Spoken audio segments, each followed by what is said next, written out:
No ar, 18 horas. Notícias de Manaus, Amazonas, Brasil e do mundo. Agora na Mix. Agora 6 horas e 2 minutos. Boa noite pra você no melhor Mix do Brasil. 18 horas no ar, Karime. Tamo junto, Carlão, até as 7 da noite aqui no 18 horas. Boa noite pra você que nos acompanha aqui em 100,7. Um salve especial pra quem nos assiste nas redes sociais no @18 horas news. Boa noite, gente. Mix. Karime Leão, a jornalista Glória Maria, morreu hoje no Rio de Janeiro aos 73 anos, vítima de câncer. Exatamente, Carlão. Na Globo, desde 1971, a carioca foi a primeira repórter a entrar ao vivo e em cores no Jornal Nacional. De 1998 até 2007, ela apresentou o Fantástico e desde 2010 integrava a equipe do Globo Repórter. O pioneirismo é reconhecido como inspiração para mais de uma geração de muitas mulheres negras e não negras. Foi minha, pessoal, de Karime Leão, foi minha inspiração profissional, principalmente na forma simples de passar informação, sem ser engessada, sabe? Ela passava uma naturalidade e uma intimidade única. Gostava muito dela, minha inspiração também, viu, Karime Leão? No formato, na estrutura do texto, sem frescura, sem palavras. A busca pela notícia, ela ia onde tivesse que ir. Exatamente, exatamente. Ela fez algumas coisas inéditas, inclusive, na carreira dela. A carreira ficou marcada por grandes entrevistas e por viagens aí explorando os mais diferentes locais e culturas do mundo. Glória Maria viajou para mais de 100 países e ela deixa 2 filhas, a Maria, de 15 anos, e a Laura, de 14 anos, que foram adotadas em 2019, Karime. E fica aqui o nosso reconhecimento e homenagem à Glória Maria, um ícone do jornalismo brasileiro. Às 6 horas e 4 minutos, nós vamos conferir os destaques do programa 18 horas de hoje. Refinaria da Amazônia baixa preço da gasolina e do diesel no estado. Surto de dengue no Amazonas preocupa autoridades de saúde. Políticos do Amazonas buscam lugar de destaque no Congresso Nacional. Operação da Polícia Federal de Combate ao Tráfico Internacional de Drogas cumpre mandados em 9 estados, entre eles o Amazonas. Ora, 6 horas e 5 minutos, você é o melhor Mix do Brasil, a partir de agora até as 7 da noite, você e eu e a Karime Leão, juntos em mais uma edição do programa 18 horas, hoje é quinta-feira, 2 de fevereiro, 2023 é o ano, e aqui no melhor Mix do Brasil, 18 horas no ar. 18 horas. Karime, na sua notícia boa, a gasolina e o diesel estão mais baratos na refinaria da Amazônia desde a manhã de hoje. A empresa anunciou redução de 7% no preço do diesel e de 3,85% na gasolina. Vale lembrar que esses preços são para a distribuidora, né?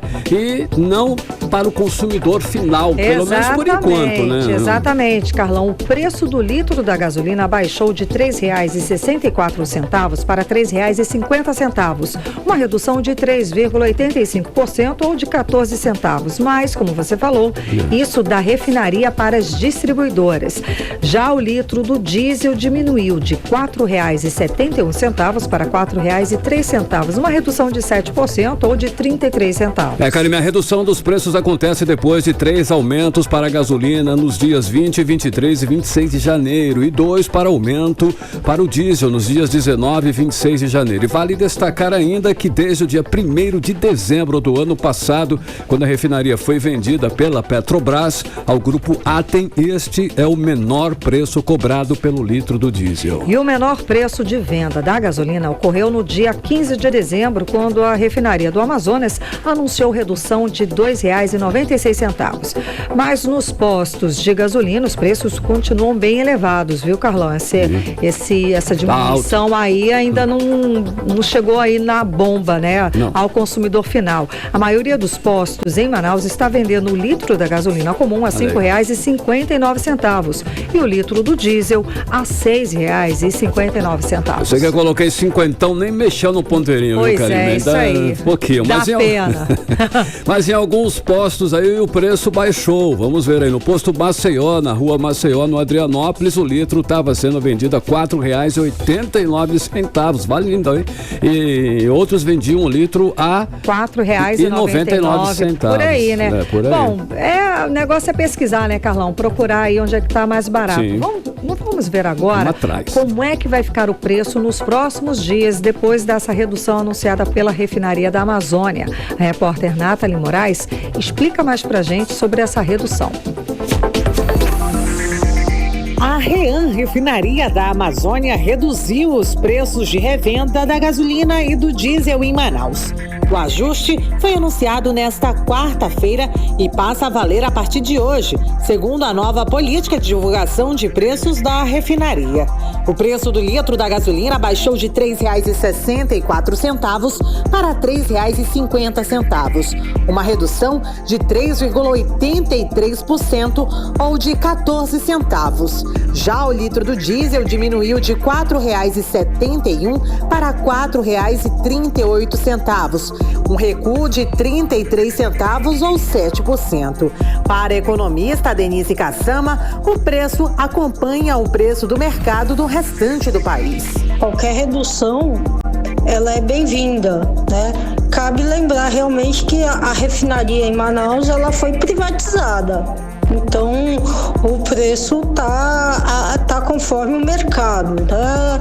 Então, eu entendo que qualquer cobrança, né? E essa semana eu já vi nos postos de gasolina aí, alguns cobrando gasolina acima de R$5, né?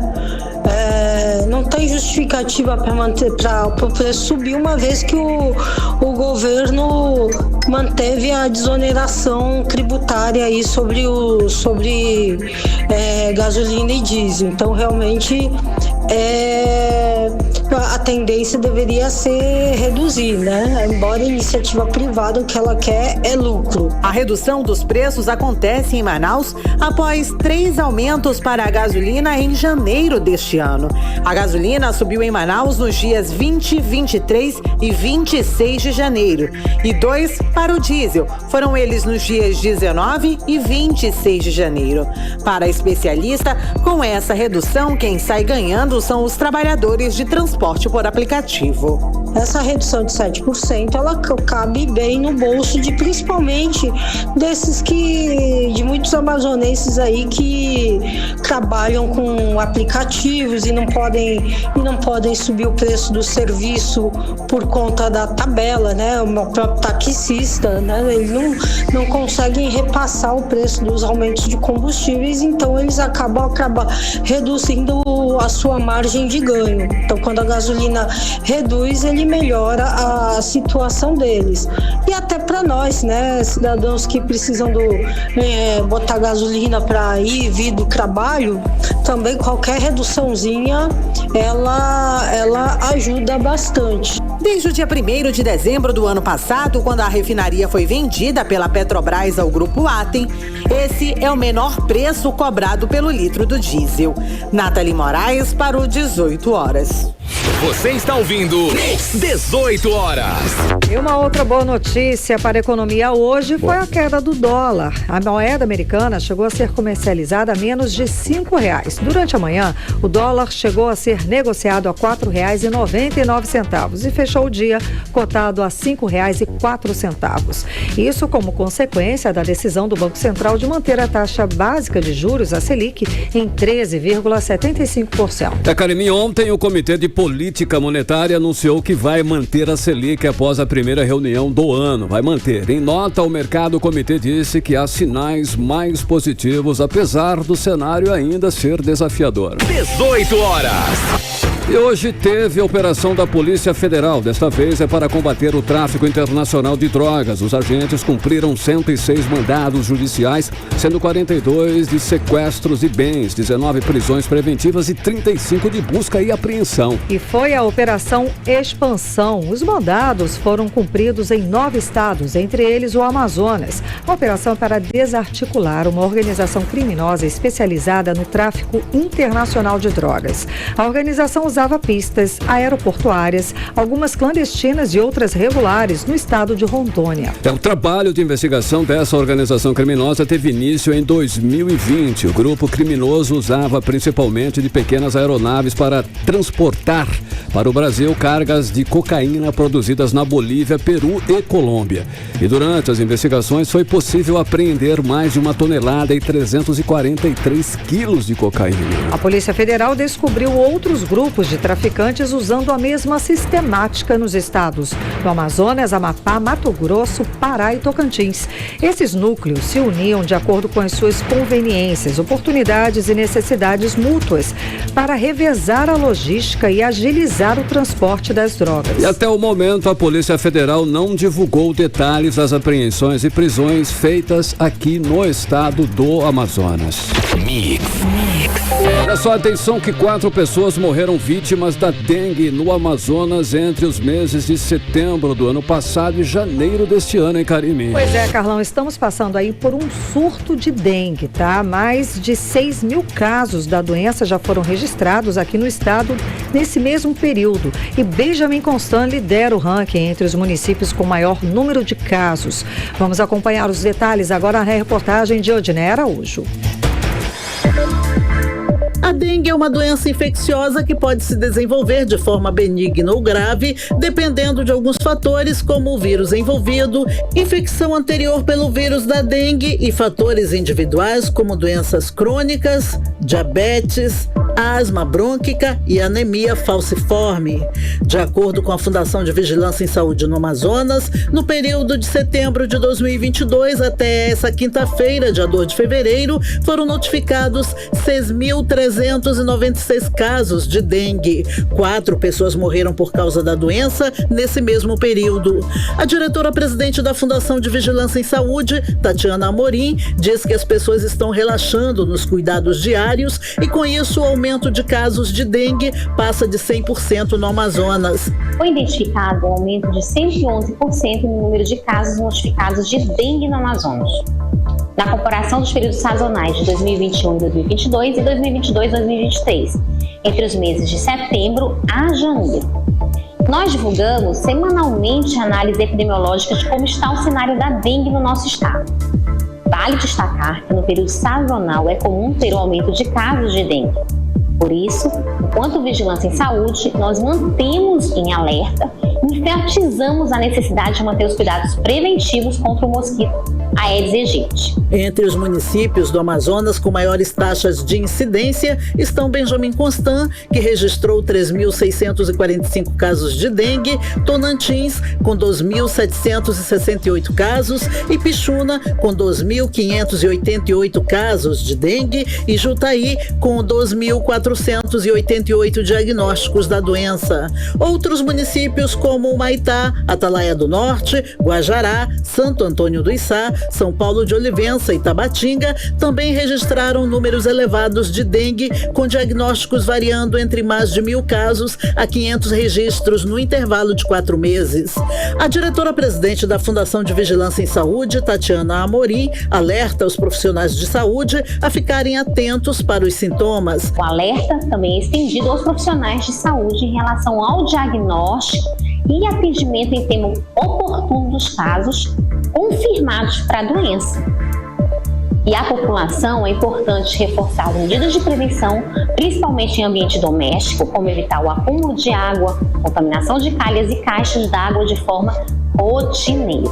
Em casos de suspeita de dengue, a pessoa deve procurar a unidade de saúde mais próxima para receber avaliação médica. A melhor forma de evitar a dengue é combater os focos de acúmulo de água, locais propícios para a criação do mosquito transmissor da doença. Odinei Araújo para o 18 horas. Você está ouvindo 18 horas. Para 6 horas e 16 minutos, você no melhor Mix do Brasil e os destaques do dia em mais uma edição do 18 horas. E mal tomaram posse, os deputados federais do Amazonas já articulam espaço nas comissões temáticas. E o deputado Silas Câmara pode voltar a ser líder da bancada evangélica em Cariri. Carlão, e para falar mais sobre esse assunto, sobre as movimentações políticas em Brasília, vamos chamar o nosso correspondente, o jornalista Carlos Eduardo Matos. juntos. Cadu, boa noite, chega junto ao vivo e em cores de novo, tudo bem? Muito boa noite, seja bem-vindo, Cadu. Então, os políticos do Amazonas estão realmente procurando assim um lugar ao sol, um lugar de destaque no Congresso. Cadu, boa noite, seja bem-vindo. Muito obrigado, Karime. Boa noite para você. Boa noite, Carlão. Boa noite, ouvintes do programa 18 horas. Agora, Karime, só te peço favor. Eu estou ouvindo a minha voz duplicada. Ah, sim, a gente consegue dar uma... Ajustou? E agora, tá bem? Melhorou? Agora sim. Agora sim. Vamos lá. Você tá me ouvindo bem, Karime? Tranquilo, muito bem, Cadu. Boa noite, bem-vindo. Eu então. não estou te ouvindo agora. Não? Agora sim. Agora sim.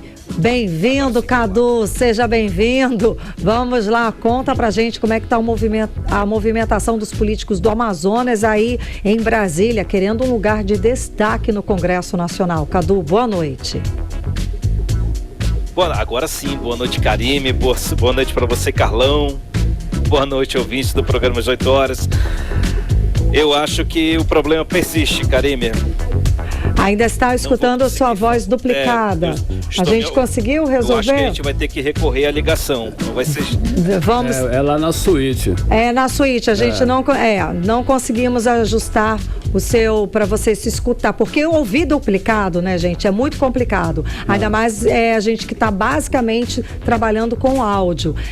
A gente escuta o reverb e isso atrapalha demais para a gente que está falando. Que possibilita. Exato. A gente fica se escutando e escutando atrasado. É muito complicado falar assim. Então agora a gente vai fazer esse contato por telefone para conversar com o nosso correspondente em Brasília, que está acompanhando toda a movimentação do novo cenário lá no Congresso Nacional. Agora, um novo cenário não tão novo assim, né, Carlão? Porque mesmo com o novo governo, o governo Lula, a gente viu que temos aí um Congresso, um Senado comandado pelos mesmos, foram reeleitos. Inclusive, né? Aqui no Amazonas continuou o mesmo, não mudou nada do... Exatamente. Então, lá foram reeleitos, né, Arthur Lira e Rodrigo Pacheco. Então, para o Senado e para a Câmara, foram reeleitos. E engraçado que eles estavam na posição, digamos assim, na época de Bolsonaro, mudou o governo, mudou o presidente, Lula está à frente da presidência da República e eles foram reeleitos e agora estão novamente, digamos assim, em posição, em situação, não estão fazendo oposição ao governo federal, ao governo de Lula. A gente já conseguiu ligar para o Carlos Eduardo Matos? Ainda não? Já conseguimos? Bom, vamos... Alô, Carlão? Não. Não conseguimos. Carlão, vamos falar sobre passe estudantil? Vamos pular um pouquinho? Vamos lá na frente. E falar que é o seguinte, os estudantes de Manaus vão poder utilizar o passe livre no transporte público a partir da próxima segunda-feira, dia 6 de fevereiro. Os beneficiados com a gratuidade devem ficar atentos às regras de uso do passe fácil estudantil. Vamos acompanhar mais detalhes agora na reportagem de André Meirelles. A partir da próxima segunda-feira, os estudantes de Manaus já podem consultar se estão aptos a usar a gratuidade no sistema de transporte público em Manaus. A consulta pode ser feita no site do Instituto Municipal de Mobilidade Urbana.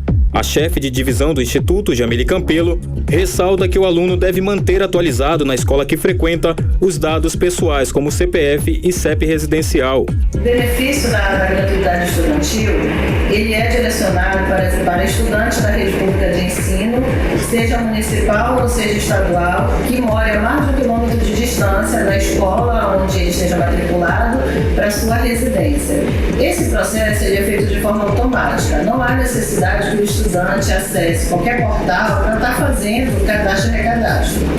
Tá? Para que o aluno saiba se o cadastro dele foi aprovado com a gratuidade ou a passagem, basta ele acessar o portal estudantes.manaus.am.gov.br, acessar com seu CPF e verificar se as atualizações deles já estão concluídas com o ano de 2023. Conforme a chefe, os alunos já cadastrados na meia passagem não precisam de um novo cadastro, apenas os estudantes de rede privada, acessando o site da instituição.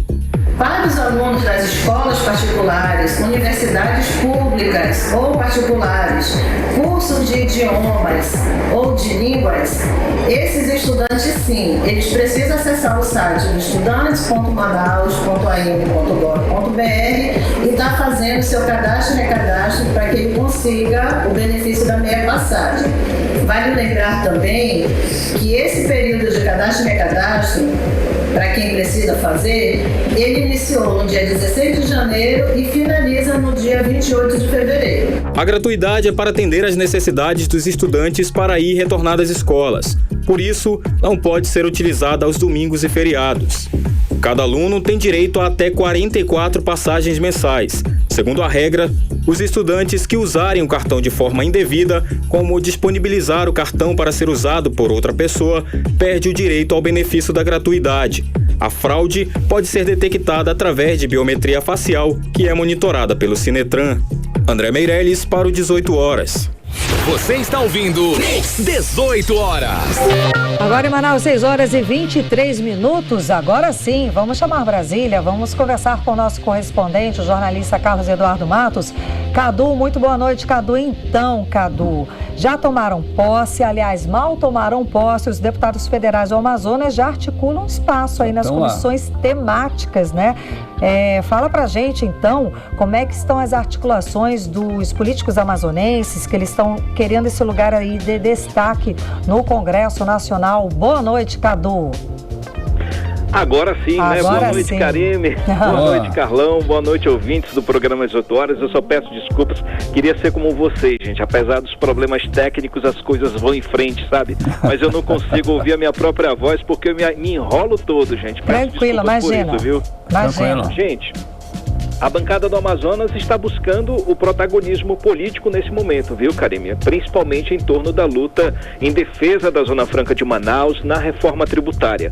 Depois do Carnaval, Karime, começa na Câmara aquele tradicional corre-corre dos partidos por lugares na mesa diretora das comissões permanentes.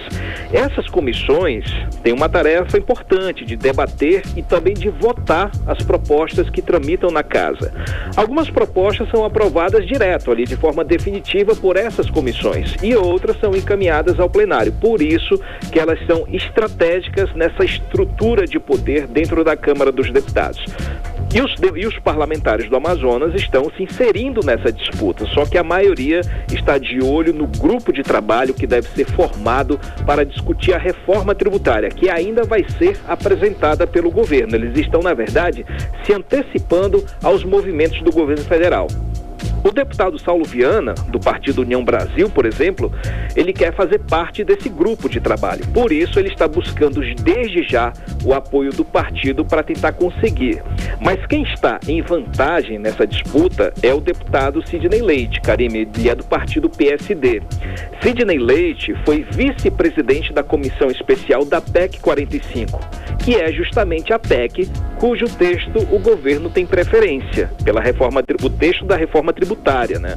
O governo pretende retomar a PEC 45, Karime, mas fazer alguns ajustes no texto, né? Inclusive extinguir o IPI, que é o Imposto sobre Produtos Industrializados, que é aquela medida que prejudica a Zona Franca de Manaus.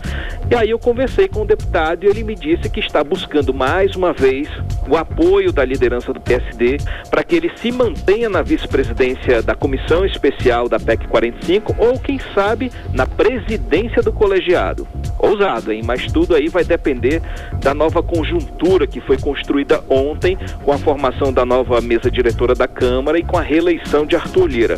O PSD faz parte da presidência da Câmara, então é possível que essa possibilidade se concretize, ou seja, que tenhamos um amazonense na estrutura, na presidência ou na vice-presidência da comissão especial que vai discutir novamente a reforma tributária esse ano. E não é só os deputados Sidney Leite e Saulo Viana que estão focados aí na reforma tributária. Os deputados Amon Mendel, Capitão Alberto Neto, Fausto Júnior também deverão buscar os seus partidos para tentar um espaço no grupo de trabalho dessa comissão especial da PEC 45. Isso aí é uma informação de bastidor. Eles entraram num acordo, tiveram uma conversa ontem, entraram no acordo e todos ficaram ali alinhados aí em cada um buscar os seus partidos para conquistar um espaço dentro desse debate em torno da reforma tributária. A estratégia da bancada é essa, né? Buscar espaço na mesa diretora da comissão, não só na comissão especial da PEC 45, mas nas comissões permanentes, principalmente em duas, que são a Comissão de Finanças e Tributação e a Comissão de Desenvolvimento, Indústria e Comércio e Serviços, que são dois colegiados por onde passam os assuntos da Zona Franca de Manaus. Então a ideia é fazer uma espécie de retaguarda, um flanco, e agir em defesa do polo industrial de Manaus. E todo mundo precisa ficar atento à reforma tributária, viu, Karime? Porque é um assunto que o governo pretende passar o trator.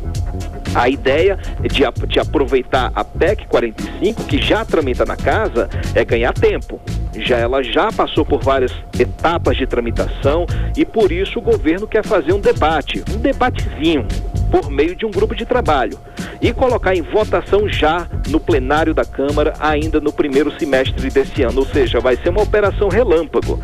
Por isso que a bancada está de olho nesses movimentos desde já e se antecipando nas suas ações. E agora falando do deputado Silas Câmara, que você citou, né, Karime, que o Carlão citou também, ele por enquanto não está focado nem na reforma tributária e nem na Zona Franca de Manaus. Ele está focado, na verdade, na disputa pela liderança da bancada evangélica no Congresso Nacional. Ontem ele venceu uma eleição interna pela presidência da bancada e um dos concorrentes, o deputado Ottoni de Paula, que é um parlamentar ultra-bolsonarista, defensor de pautas antidemocráticas, está acusando Silas Câmara de fraude. O deputado Ottoni de Paula está indignado e veio a público denunciar Silas Câmara para a imprensa nacional. Então a denúncia virou um escândalo que pode prejudicar os objetivos do deputado Silas. Na verdade, não só os objetivos, prejudicar a imagem do parlamentar. E como ele não é besta nem nada, né? Não é à toa que ele está com 7 mandatos aí, Silas Câmara já conseguiu a bênção do presidente Arthur Lira para assumir a bancada evangélica. O fato é que Silas Câmara é uma forte liderança dentro da ala evangélica, então é muito provável que ele assuma esse posto de presidente da bancada. Ele foi presidente da Frente Parlamentar Evangélica antes da pandemia, onde ele conseguiu unir e também fortalecer os parlamentares evangélicos, principalmente nas votações da pauta de costumes. Durante o governo Bolsonaro, na gestão passada, à frente, aí com Arthur Lira na frente, né, foram discutidas várias pautas de costume. Então, a bancada evangélica teve bastante atuação e a liderança, né, a voz de Silas Câmara. Então, é possível que a bancada evangélica tenha de volta aí a liderança de Silas Câmara. Essa bronca toda envolvendo Silas Câmara, contestando o resultado das eleições, foi um dos destaques de hoje na imprensa nacional. Karime, Carlão. Ei, Cadu, qual é aí a última versão dessa história aí, desse disse-me-disse aí, que essa questão de anular o resultado das eleições presidenciais? Há quantas anda essa situação, Cadu? Esse realmente foi o assunto do dia, Carlão, mas só hoje o senador Marcos Duval mudou de versão 3 vezes, viu? Para a gente tentar simplificar essa história confusa aos nossos ouvintes, Carlão, a história é a seguinte: o senador Marcos Duval, do Partido Podemos, parlamentar bolsonarista que venceu a eleição no Espírito Santo pela força do bolsonarismo raiz, ontem foi a público denunciar um plano de grampear o ministro do STF, Alexandre de Moraes. A ideia seria o senador forjar uma conversa informal no gabinete de Alexandre de Moraes e fazer ele falar algo que fosse contraditório, algo que pudesse ser usado contra ele ou contra as decisões dele como presidente do TSE. E como esse grampo seria feito segundo o senador? Ele, o Marcos Duval, entraria no gabinete de Moraes com uma escuta e no lado de fora alguém dentro de um carro estaria com um equipamento fazendo a captação do áudio. Se porventura surgisse alguma informação relevante, Moraes seria preso e dessa forma Lula não tomaria posse da presidência da República. Esse era o plano, Carlão, um plano cheio de risco, né? Cheio de interrogações. E, segundo Marcos Duval, o plano teria sido arquitetado pelo ex-deputado Daniel Silveira, que teria conversado com ele ao lado do então presidente Jair Bolsonaro. Eu separei aí um trecho da entrevista que o senador deu hoje de manhã, explicando o assunto, explicando aí por que ele foi chamado para essa trama. Então vamos ouvir o que disse Marcos Duval. Aí o Daniel Silveira começou então a fazer a explicação do porquê então do ter sido chamado. E aí ele falou, como você está tendo um acesso frequente com o ministro Alexandre de Moraes, eu achei estranho até ele ter essa informação, porque eu nunca tornei público, exatamente do trabalho de inteligência. A gente queria te passar uma missão que pode salvar o Brasil.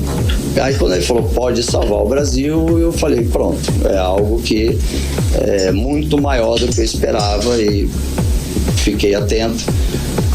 E aí ele começou a explicar que a ideia seria eles colocariam o equipamento de gravação, teria um veículo já próximo ao STF, captando o áudio, e eu nessa reunião com o ministro Alexandre, eu conduzindo para ele falar que em algum dos processos dele ele ultrapassou a linha da Constituição. E aí eu disse de pronto que eu não iria fazer isso, né? Eu não iria fazer esse tipo de ação, porque eu falei, olha, presidente, e Daniel, isso é ilegal. Para fazer isso, para gravação, você tem que ter autorização do juiz. 18 horas. A gente escutou agora a fala do senador Marcos Duval. Cadu, tá uma confusão isso aí, né, Cadu?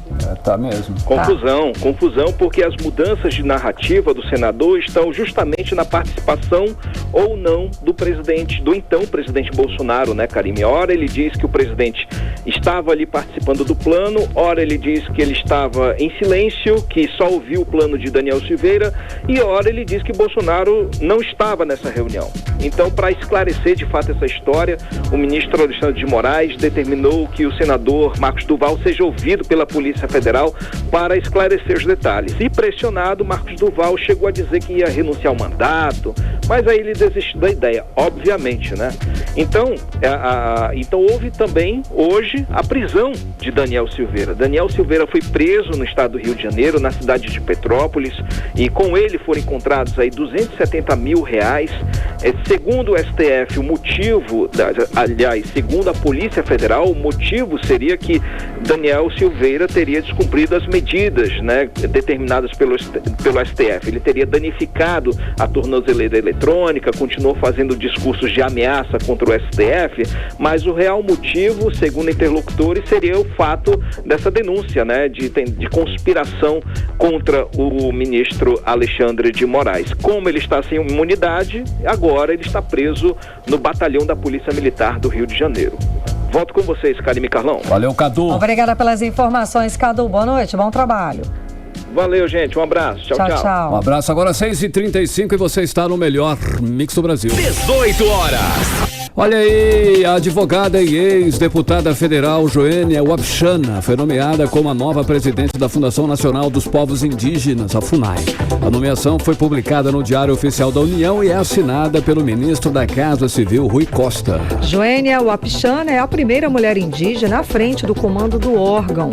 A advogada assume o órgão no meio da crise humanitária em Yanomami. Ela aceitou o convite do presidente Luiz Inácio Lula da Silva para assumir o cargo em dezembro do ano passado. Ela disse, Karime, que uma das prioridades da gestão é retirar os garimpeiros da terra Yanomami e garantir a segurança dos indígenas que vivem lá no território. 18 horas.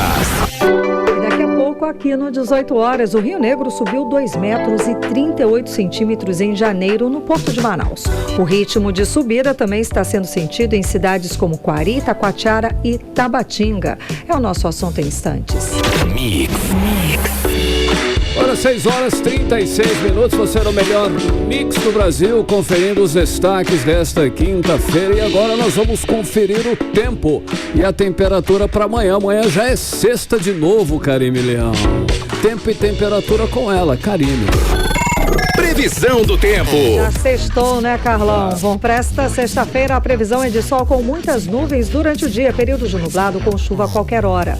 Isso de acordo com informações do Climatempo. A mínima prevista de 24 graus, a máxima não deve passar dos 30 graus. As chances de chuva são de 90% e a umidade relativa do ar fica entre 64% e 96%. Olha só, o Rio Negro subiu mais 12 centímetros de ontem para hoje e registra no Porto de Manaus a marca de 21 metros e 92 centímetros acima do nível do mar. O Rio Negro está subindo num ritmo muito forte, viu, Carlão? Só em janeiro o nível do rio subiu 2 metros e 38 centímetros e vem registrando a média de subida de 10 centímetros diariamente este ano. E a subida das águas é influenciada pela quantidade de chuvas que caem na nascente do rio Amazonas, lá no Peru. O volume de água vai aumentando à medida em que a estação chuvosa também vai ganhando corpo na região. E a expectativa é de que até junho os rios do Amazonas sejam impactados por esse fenômeno aí, viu, Carlão? Para saber um pouco mais sobre esse fenômeno da enchente, a repórter Nathalie Moraes conversou com a pesquisadora em geociências do Serviço Geológico do Brasil, Jussara Curi. Vamos ouvir. O nível do Rio Negro já subiu 2 metros e 38 centímetros só nos 31 dias do mês de janeiro. Segundo a medição da régua instalada no Porto de Manaus, no fim do mês de janeiro, o nível do Rio Negro ficou em 21,70 metros. No último dia 25 de janeiro, quando o rio aumentou 16 centímetros, registrou a maior subida das águas. Segundo a pesquisadora em geociências do Serviço Geológico do Brasil, Jussara Curi, o Rio Negro já iniciou o processo de enchente e vem subindo em média 14 centímetros todos os dias. Na estação de Manaus, aqui na região do Porto, estamos em processo de enchente, em processo de cheia do Rio Negro, com uma subida média de 14 centímetros, mas que para o período está dentro da faixa da normalidade, né? O mesmo ocorre no Alto Rio Negro, que está saindo da fase da vazante e daqui a pouco vai começar um novo processo de enchente, isso no Alto Rio Negro. Já na Calha do Solimões, estamos também em processo de enchente, um pouco abaixo da faixa da normalidade, aqui nas estações de Manacapuru e ali na região de Quaritefé. No Alto Solimões também está em processo de enchente, está na faixa da normalidade, no limite inferior, Então, o que quer dizer essa faixa da normalidade? É que, em relação aos dados, 80% dos dados, eles estão dentro daqueles dados esperados de registro de nível do rio para o período. A subida das águas é influenciada em Manaus pela quantidade de chuvas que caem na nascente do rio Amazonas, que fica no Peru. O volume de água vai aumentando à medida que a estação chuvosa também vai ganhando maior proporção na região. Segundo a pesquisadora, para essa semana, as chuvas devem reduzir aqui na nossa região e devemos acompanhar a evolução das chuvas até a cheia. Para essa semana, os prognósticos climáticos indicam chuva abaixo da média em toda a região e também nessa região que contribui aqui para a Calha. Então, a gente vai ter que acompanhar um pouco mais essa dinâmica, tanto de precipitação e distribuição, dessas águas aqui na bacia. O ritmo de subida nas águas do rio também foi sentido nos municípios de Coari, Itacoatiara e Tabatinga. Nathalie Moraes para o 18 horas. Você está ouvindo 18 horas. Olha, a Justiça manteve o resultado do sorteio das 2.146 vagas e creches realizado pela Prefeitura de Manaus na última sexta-feira, dia 27 de janeiro. A decisão é do juiz Leonei Figliolo Araquian, que negou a ação da Defensoria Pública do Estado contra o sistema de sorteio. Bom, e para alcançar o maior número possível de famílias, a Secretaria Municipal de Educação adotou o sorteio eletrônico, reservando 60 vagas para para as famílias inscritas no Cadastro Único e 40% voltadas ao público em geral. 60% das vagas para as famílias inscritas aí no Cad Único e 40% para o público em geral. Segundo a Prefeitura, todo o processo atendeu às recomendações do Ministério Público do Amazonas. Às 6h41, você no melhor Mix do Brasil, conferindo os destaques do dia em mais uma edição do 18 horas. E daqui a pouquinho você confere. Defensoria Pública do Amazonas solicitou que os indígenas do estado também sejam incluídos no plano de ação do governo federal voltado para os nativos de Roraima. Esse é o nosso assunto em instantes aqui no 18 horas. E pesquisa publicada esta semana por um grupo de pesquisadores nacionais e estrangeiros revela que 38% do que resta da floresta amazônica sofre com a degradação causada por humanos. O estudo publicado na revista Science revela ainda que os danos dessa degradação provocam aproximadamente a mesma quantidade de emissões de carbono quanto o próprio desmatamento, né, Carlos? A perspectiva cita como exemplo, Karime, dessa degradação o caso de desnutrição severa dos Yanomamis.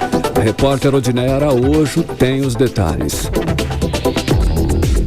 O artigo foi feito com base em dados científicos baseados em imagens de satélite e dados de chão sobre mudanças na região amazônica entre os anos de 2001 e 2018.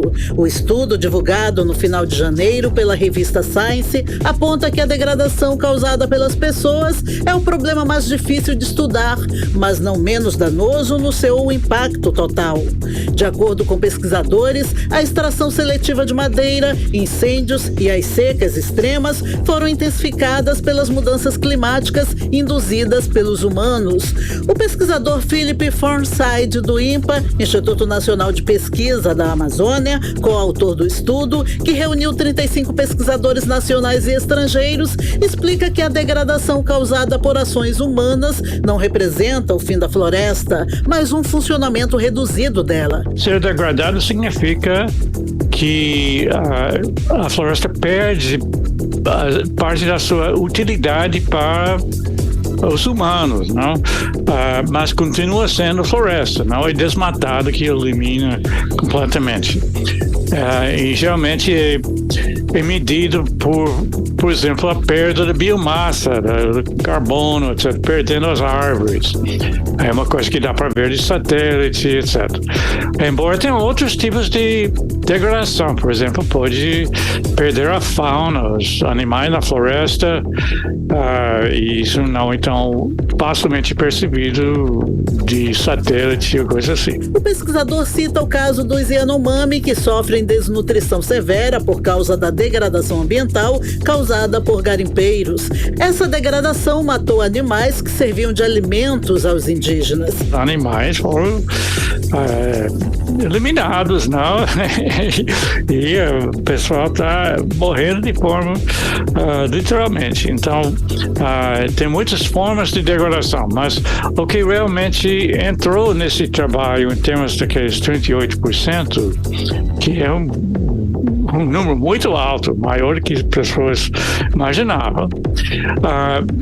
É basicamente 4 tipos de degradação. Os 4 fatores principais de degradação são o fogo na floresta, a extração seletiva, as secas extremas e o efeito de borda, que são as mudanças físicas, químicas e biológicas em áreas de floresta. O artigo revela ainda que tanto o aquecimento global quanto o desmatamento amazônico devem ser controlados para frear a degradação da floresta, conforme Philip Forsyth. Você tem toda a cobertura na imprensa sobre desmatamento. Cada novo número aumentou X% desde o ano passado, desmatamento, quanto aí no final do ano, etc. Mas nada disso sobre a degradação. E realmente é uma coisa que, de certa forma, é mais perigoso que o próprio desmatamento. Porque o desmatamento é uma coisa proposital. A pessoa pode decidir não desmatar, o governo pode tomar medidas para convencer as pessoas a não desmatar. Mas se a floresta está queimando por conta própria, porque o incêndio está andando, tem secas, etc., é muito mais difícil de controlar. De acordo com os pesquisadores, a degradação humana de cerca de 38% do que resta da floresta provoca quase a mesma quantidade de emissões de carbono quanto o desmatamento em si. Uma das soluções propostas pelos cientistas é a criação de um sistema de monitoramento integrado para a degradação da floresta. Odinaia Araújo para o 18 horas. Você está ouvindo 18 horas. A crise na saúde entre os indígenas Yanomamis fez a Defensoria Pública do Amazonas solicitar que os indígenas do estado também sejam incluídos no plano de ação do governo federal voltado para os nativos de Roraima. Aqui no Amazonas, os Yanomamis estão presentes nos municípios de Barcelos, Santa Isabel do Rio Negro e São Gabriel da Cachoeira. Quase 40% da terra indígena Yanomami fica aqui no Amazonas, como explica a repórter Nathalie Moraes.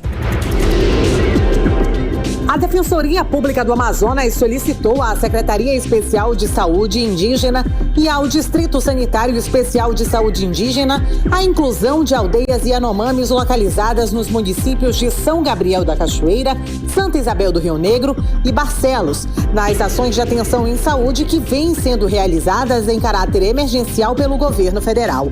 Assim como em Roraima, os indígenas do Amazonas sofrem com subnutrição, malária e doenças evitáveis.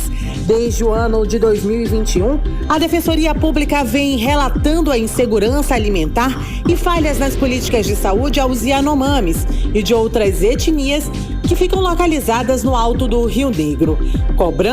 A Defensoria vem cobrando soluções das autoridades aqui do estado e também de autoridades federais. Na semana passada, a Defensoria participou de uma reunião com o Centro de Operações de Emergências em Saúde Pública Yanomami, que foi criado para acompanhar a crise humanitária do povo Yanomami. A defensora Isabela Salles apresentou na reunião documentos e relatos que mostram a realidade vivenciada no lado amazonense do território indígena Yanomami. Desde o ano 2021, quando a Defensoria se fixou na região do Rio Negro, nós observamos uma situação de descaso, de desassistência bastante preocupante a essas populações nos 3 municípios nos quais nós atuamos, São Gabriel da Cachoeira, Santa Isabel do Rio Negro e Barcelos. Especialmente no município de Barcelos. No final do ano 2022, nós recebemos informações das lideranças de algumas regiões, de alguns indígenas, no sentido de que havia postos de saúde fechados há mais de 2 anos, comunidades sem receber visita, atendimento das equipes multidisciplinares de saúde da CESAI há mais de 1 ano.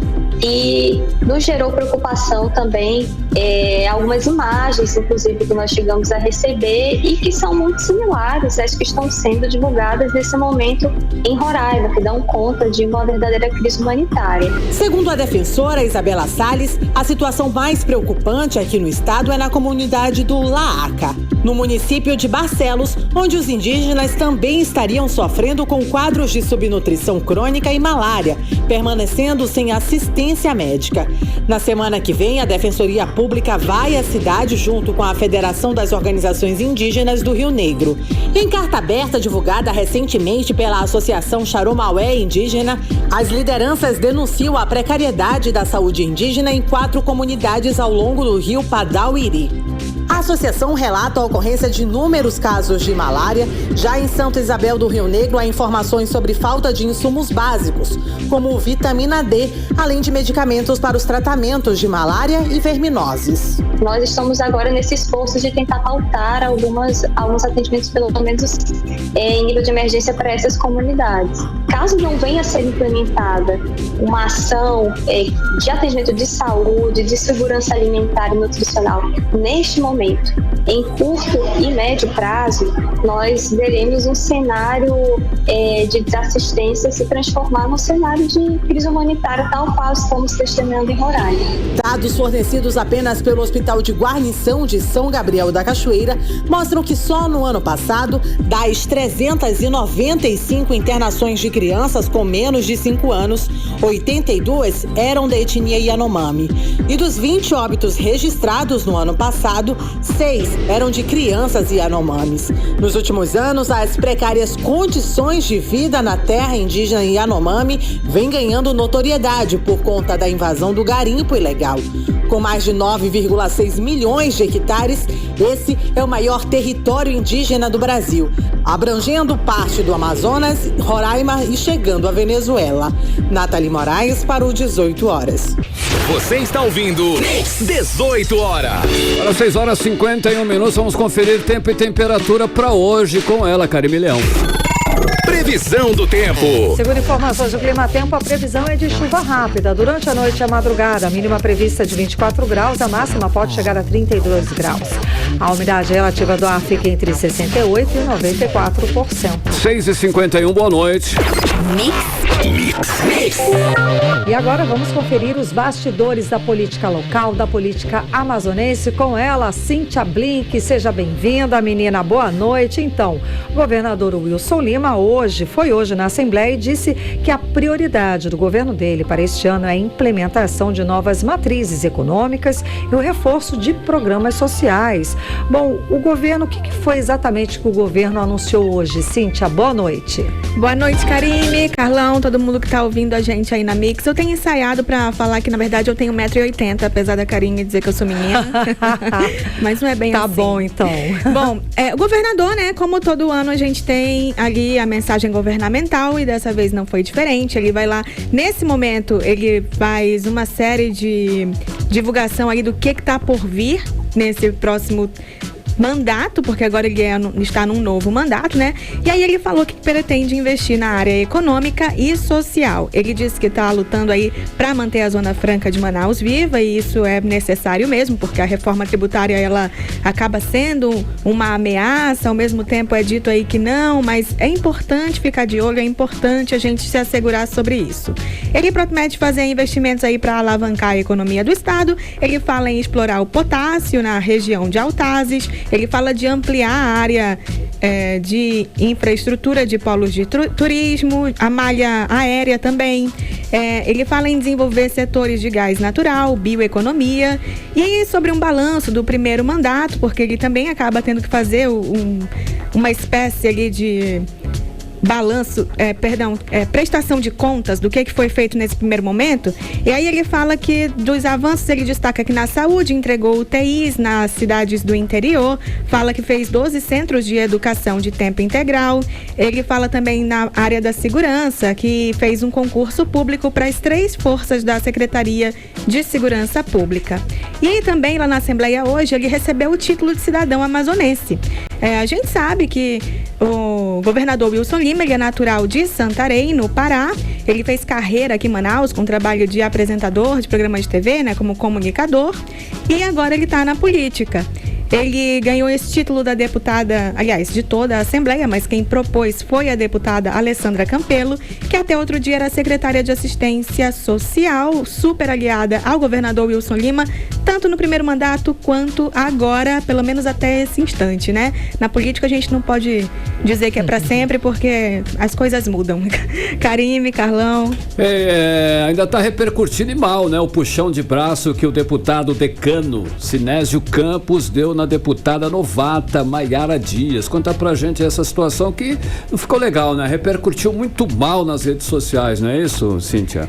Isso repercutiu, mas olha, deixa eu te falar, Sinésio, ele é decano porque ele é o que tem, ele tá mais antigo nos mandatos, né? Tem o mais velho ali, que é o deputado Adjunto Afonso, que tem 70 anos, e Maiara está no segundo mandato como deputada estadual do Amazonas. Essa foto, eu lembro que ela foi solicitada quando finalizou ali a sessão, que foi votado quem seria o presidente, toda a mesa diretora, e então o Sinésio fala, não, gente, não vamos embora não, a gente tem que fazer uma foto. Ele foi essa pessoa que puxou para a foto. Só que eu não tinha como ver, por exemplo, ontem, que aconteceu essa cena e agora ela roda as redes sociais. A gente tem a cena que tem como ser vista pelas redes sociais? Pelas redes sociais aqui, né, do programa, mas para quem não pode ver, a gente vai tentar aqui descrever um pouco. Eles se organizam para fazer a imagem e a deputada Maiara Pinheiro fica ao lado de uma amiga da deputada Débora Menezes. Ela conversa com o deputado Cabo Maciel e o Sinésio Campos puxa ela para o outro lado. Foi estranho mesmo. Onde tem ela, o deputado Carlinhos Bessa e o Sinésio Campos. E ele puxa, pela segunda vez ela tenta voltar para o lugar. Só que dessa vez ele segura pela cintura, estranho, né? estranho. Ele dá uma segurada na cintura, tipo, fica aqui pra foto, né? Isso. Ficou bem desagradável, foi muito bruto, né? A deputada Alessandra Campelo tá ali do lado, ela vê essa força que é colocada toda, e ela interfere ali, né? ela briga, chega a brigar com o Sinésio. O deputado Carlinhos Bessa também segura no braço da deputada Maiara, mas ele é muito menos agressivo. Exato. Ele realmente faz uma referência de fique aqui, enquanto o Sinésio puxa pela cintura realmente. E aí, claro que isso escandalizou nas redes sociais, né? E a gente já esperava, veio o pedido de desculpas. Ele aparece ao lado da Maiara e a gente tem aí um trecho desse pedido de desculpas. Olha, eu gostaria de esclarecer que no momento da posse dos deputados aqui na Assembleia Legislativa, houve um fato que eu fiz de forma até deselegante, né, de puxar a nossa deputada Maiara para ficar ao meu lado, que era, na verdade, para fazer o registro fotográfico. Peço aqui desculpa a todos e a todas, todos que me conhecem sabem o respeito que eu tenho a todas as mulheres. Por isso eu estou pedindo desculpa aqui a nossa deputada Maiara, diante de todos vocês, tá bom? Tudo bem, Sinésio, o assunto pode prontamente ser superado, mas fica aí um aprendizado, né, de que nós somos pessoas públicas, de que a gente tem que ter cuidado com as brincadeiras, que nenhuma mulher pode ser realmente tolhida ou constrangida, mas fica aí o respeito entre os parlamentares, entre a Casa do Povo e entre o povo amazonense, principalmente entre as mulheres. 18 horas. Então a gente ouviu aí o deputado Sinésio Campos pedindo desculpas, a deputada Maiara, ela recebe essa desculpa, fala que fica o aprendizado, e fica o aprendizado que é o seguinte: homem, não cabe a você dizer para uma mulher onde que ela deve ficar ou não, como ela deve se comportar ou não, ela sabe exatamente o que ela tem que fazer, em especial se ela estiver na mesma posição que você, se ela tá ali num cargo, num posto, é porque ela teve o que fazer para chegar ali, né, ela mereceu aquele lugar. Sem dúvida. E é isso, Karime, Carlão. Obrigada pelas informações, Cíntia. Tá aí puxando a orelha. Tá certíssima, menina. Muito obrigada. Boa noite. Boa noite, eu volto amanhã. Agora são 6 horas e 58 minutos. Você está no melhor mix do Brasil. 18 horas.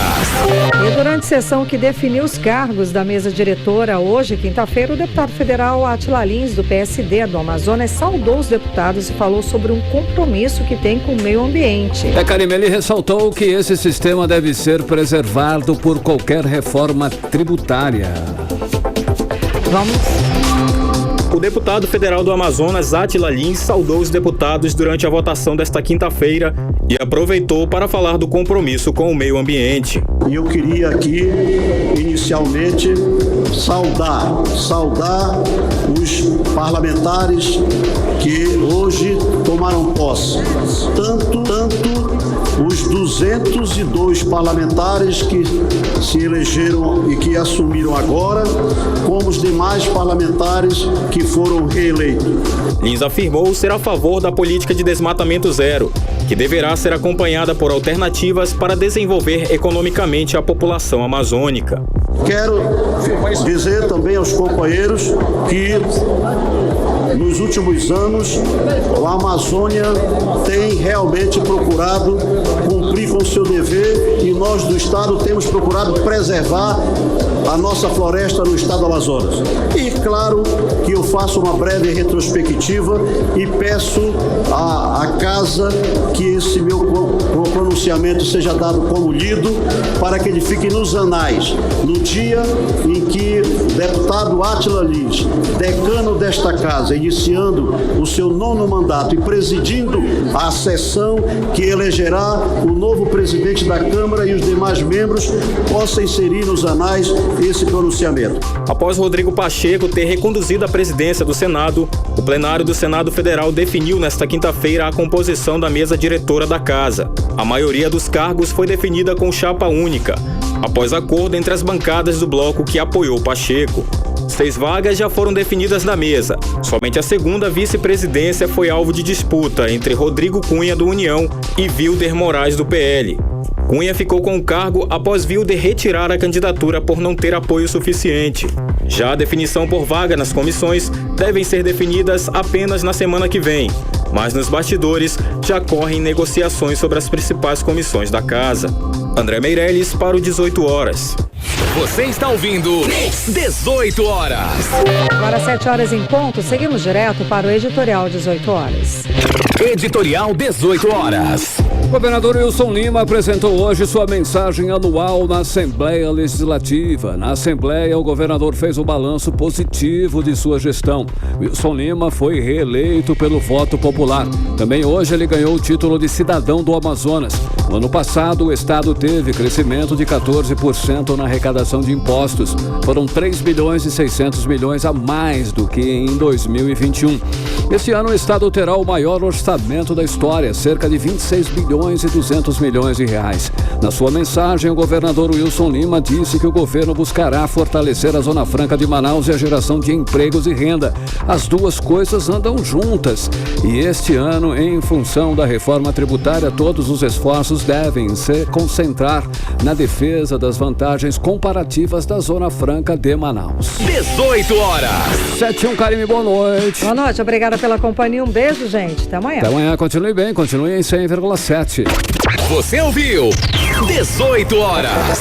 As notícias do Brasil e do mundo. De volta amanhã.